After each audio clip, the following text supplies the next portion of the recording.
Gumastos ako ng 500,000 pesos para matulungan ang 1,000 pamilya. Ito yung mga noodles at sardinas.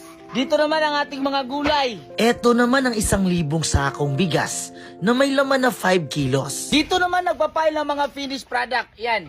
Sobrang dami pa dito. Wala pa kami sa kalahati. Yo, what's up? Good morning. May papakita ko sa inyong sorpresa. Ito ang aking pinagawa.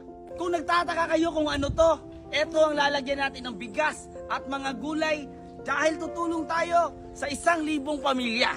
Maniwala kayo sa hindi, ginawa ko lang ang pyramid na ito para maging kakaiba yung intro. Kung nagtataka kayo bakit kailangan ko pang gumawa ng ganito, ito ay para sa ating matinding intro sa Beatmaster page. Intro pa lang yan, guys. Ang ipamimigay natin na gulay ay literal na fresh from the farm. Kasi kami yung pumunta sa farm at kami na lang rin yung namitas. Ito na yung bibilihin nating mga